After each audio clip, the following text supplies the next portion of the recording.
जय हिंद।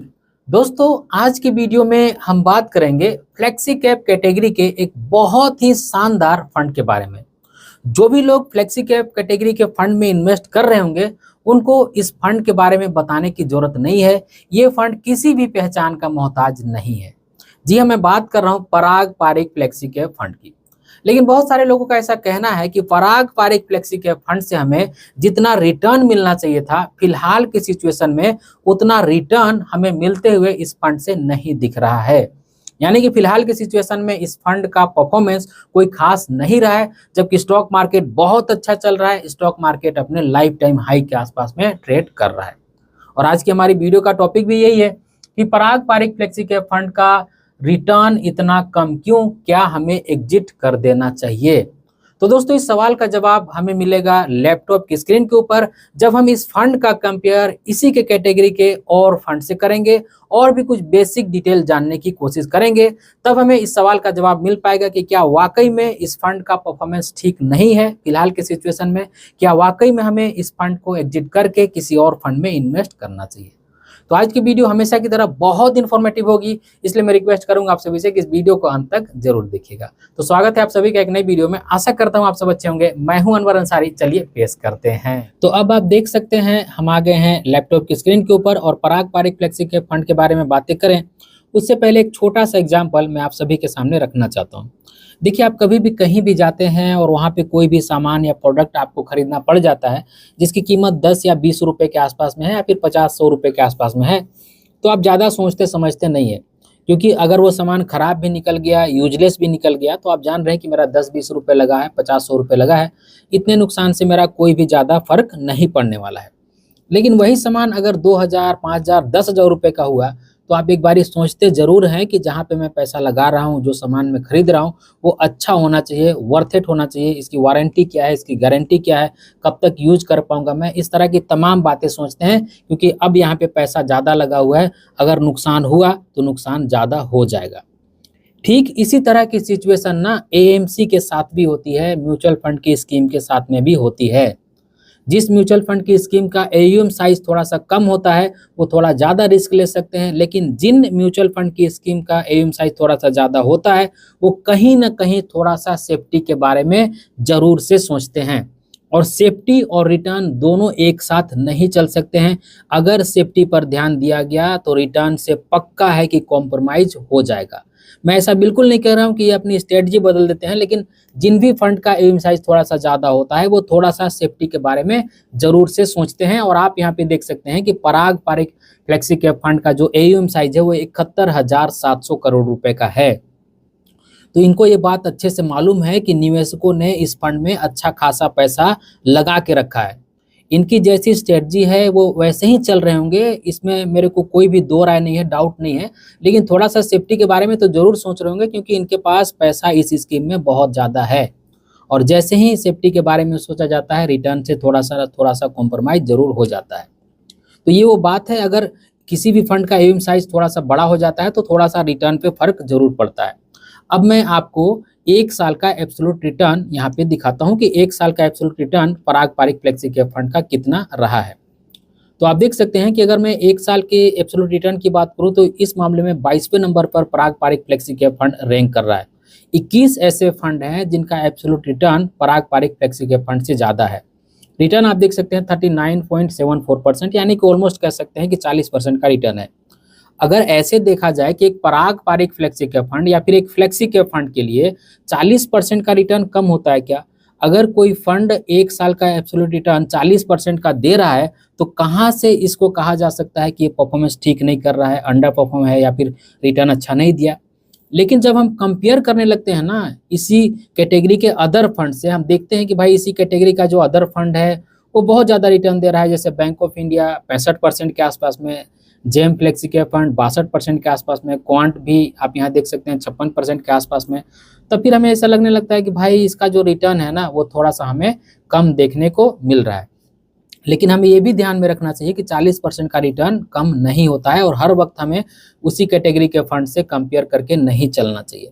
यहीं पे अगर मैं 3 साल के CAGR की बात करूं तो आप देख सकते हैं कि 3 साल का जो CAGR है ये भी थोड़ा सा आपको कम ही देखने को मिलेगा पारंपरिक फ्लेक्सी कैप फंड का। आप यहाँ देख सकते हैं लगभग 19.32%, यानी कि कह सकते हैं कि 19.25% के आसपास में रिटर्न रहा है। वहीं अगर मैं 5 साल की सीएजीआर की बात करूं तो 5 साल का सीएजीआर भी आप देख सकते हैं 5 साल के मामले में ये 5वें नंबर पर रैंक कर रहा है लगभग 27.5% के आसपास में। और वहीं पे अगर मैं 10 साल की बात करूं, 10 साल की सीएजीआर की बात करूं तो 10 साल में आप देख सकते हैं लगभग 19% का रिटर्न इसका रहा है। तो अगर 10 साल का सीएजीआर देखा जाए फिर इससे ज़्यादा पहले का सीएजीआर देखा जाए तो आपको इस फंड का जो रिटर्न है आपको ज़्यादा अच्छा देखने को मिलेगा। लेकिन इस बात से भी इनकार बिल्कुल भी नहीं किया जा सकता है कि इस फंड का जो वर्तमान का रिटर्न रहा है या फिर परफॉर्मेंस रहा है वो अपनी कैटेगरी के अगेंस्ट में देखा जाए तो थोड़ा ठीक नहीं रहा है, थोड़ा सा वीक परफॉर्मेंस रहा है। लेकिन ये जिस तरह का फंड है इससे ज़्यादा एक्सपेक्टेशन भी नहीं की जा सकती है और आपको ऐसा बिल्कुल भी सोच करके नहीं चलना चाहिए कि ये फंड स्मॉल कैप और मिड कैप फंड की तरह ही रिटर्न देगा। अगर आपने फ्लेक्सी कैप फंड में अपना पैसा लगाया है तो फ्लेक्सी कैप फंड के हिसाब से ये जो फंड है वो अच्छा खासा परफॉर्मेंस कर रहा है। अब हम थोड़ा सा होल्डिंग भी चेक कर लेते हैं। तो अगर मैं बात करूं स्मॉल कैप स्टॉक्स की तो पारंपरिक फ्लेक्सी कैप फंड के जो फोलियो में स्मॉल कैप स्टॉक्स हैं वो 5.10%, यानी कि 5% के आसपास इन्होंने स्मॉल कैप स्टॉक्स में भी होल्डिंग लेकर के रखा है। मिड कैप की बात करूं तो मेरे क्रसर के पास आप ध्यान दीजिएगा 7.31%, यानी कि लगभग 7.5% के आसपास मिड कैप स्टॉक्स भी है। और अगर मैं लार्ज कैप स्टॉक्स की बात करूं तो 59.32%, यानी कि ऑलमोस्ट कह सकते हैं कि 59.59%, यानी कि ऑलमोस्ट मान के चल सकते हैं कि 60% के आसपास में इसने लार्ज कैप स्टॉक्स में भी पैसा लगा के रखा है। लेकिन ओवरऑल अगर मैं इक्विटी की होल्डिंग की बात करूं तो यहाँ पे देख सकते हैं 84.56%, यानी कि ऑलमोस्ट 84.5% पैसा इन्होंने इक्विटी में लगा के रखा है। और लगभग देख सकते हैं अगर मैं डेट की बात करूं तो 3.83%, यानी कि ऑलमोस्ट कह सकते हैं कि 4% के आसपास का पैसा इन्होंने डेट में भी लगा के रखा है। तो यहाँ पे आप देख सकते हैं कि इनके पास जो पूरा पैसा है ना, जो पैसा लगाया गया है उसको पूरी तरह से इन्होंने यूटिलाइज नहीं किया है। 10 से 11% के आसपास पैसा इनके पास कैश में भी पड़ा हुआ है, जिसको अगर ये इन्वेस्ट करेंगे तो यकीनन जो रिटर्न है इनका उसमें 5-10% का रिटर्न का इजाफा हो सकता है। जैसे अगर 20% का रिटर्न किसी सिचुएशन में हमें मिल रहा है तो वहाँ पे 21-22 भी हो सकता है जब 100% पैसा इन्वेस्ट हो जाएगा। तो कहीं ना कहीं इन्होंने अपना जो पैसा है उसको कैश में भी रखा है। शायद इनको ऐसा लग रहा होगा कि भाई अपॉर्चुनिटी आ सकती है तब हम पैसा लगाएंगे। लेकिन अगर इस फंड के लिहाज से देखा जाए तो ये फंड ने स्मॉल कैप में भी आपका पैसा लगाया है, मिड कैप स्टॉक्स में भी पैसा लगाया है, लार्ज कैप में भी लगाया है, और ये फंड जो है वो फॉरेन कंट्री के स्टॉक्स में भी पैसा लगाता है। तो इतना अच्छा कॉम्बिनेशन आपको किस फंड में मिलेगा आप बताइए।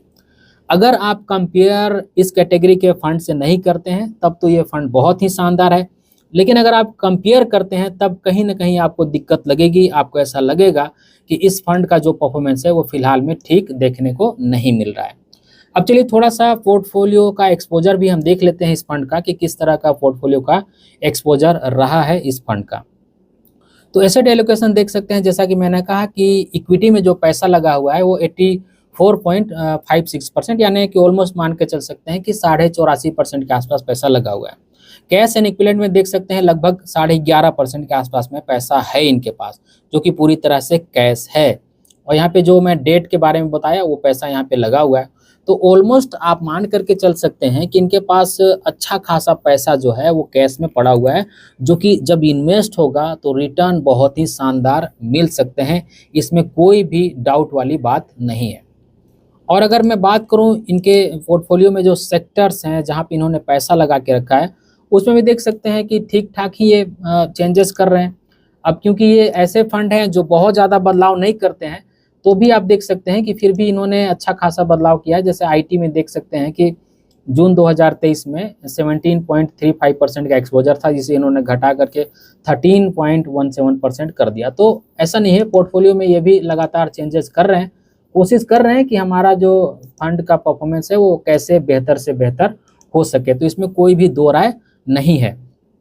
अगर होल्डिंग की बात करूं तो आप देख सकते हैं कि बहुत ही शानदार कंपनी के स्टॉक्स में इन्होंने अपना पैसा लगा के रखा है। तो होल्डिंग में तो किसी भी तरह की कोई दिक्कत नहीं है।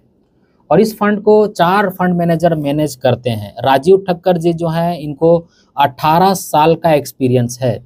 18 साल के एक्सपीरियंस के साथ में ये इस फंड को मैनेज कर रहे हैं। रुनुक तारा चंदानी देख सकते हैं, इनको भी 6 साल का एक्सपीरियंस है। और यहाँ पे रौनक ओन कार हैं, इनको भी देख सकते हैं कि अच्छा खासा 3 साल का एक्सपीरियंस है। राज मेहरा हैं, इनको भी देख सकते हैं कि अच्छा खासा 3 साल का एक्सपीरियंस है। तो ये 4 फंड मैनेजर हैं, अच्छे फंड मैनेजर हैं जो इस फंड को मैनेज कर रहे हैं। यानी कि अगर आपने पैसा पराग पारिक फ्लेक्सी कैप फंड में लगाया है तो इन्हीं के हाथ में आपका पैसा गया है, यही आपके पैसे को मैनेज कर रहे हैं। और एक चीज़ और आप देख सकते हैं दोस्तों कि इस एएमसी के पास, यानी कि पराग पारिक जो एएमसी है, इसके पास टोटल जो पैसा है ना वो 81,000 करोड़ रुपए है।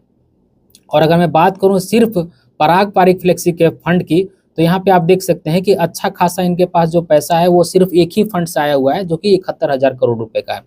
तो यानी कि 9,000 या 10,000 करोड़ रुपए ही है पैसा जो अलग फंड में लगा हुआ है, और बाकी का जो मेन पैसा है इनका वो पराग पारिक फ्लेक्सी के फंड में ही लगा हुआ है। तो इनका मेन फंड है, फोकस्ड फंड है पराग पारिक फ्लेक्सी के फंड, जिस पर ज़्यादातर ये फोकस्ड करते हैं। तो इन सारी चीज़ों को देखने के बाद मुझे ऐसा लगता है दोस्तों कि ये फंड अपने हिसाब से सही चल रहा है। लेकिन अगर इस फंड का कंपेयर आप किसी फंड से करेंगे तो यहाँ पे डेफिनेटली आपको थोड़ा सा परफॉर्मेंस वीक लगेगा। लेकिन इस फंड से इससे ज़्यादा एक्सपेक्टेशन नहीं की जा सकती है। अपने हिसाब से मेरे ख्याल से ये फंड ठीक कर रहा है और ठीक ठाक से चल रहा है। बाकी आपकी मर्जी है, जैसे मैंने रिसर्च किया वैसे आप भी रिसर्च कीजिए। अगर आपको ऐसा लगता है कि हाँ भाई इस फंड का रिटर्न ठीक नहीं है, परफॉर्मेंस ठीक नहीं है, तो बिल्कुल आप एग्जिट करने का डिसीजन यहाँ पे ले सकते हैं। मेरे ख्याल से फंड ठीक है। मेरा अगर पर्सनली राय माने तो एग्जिट करने की कोई भी जरूरत नहीं है।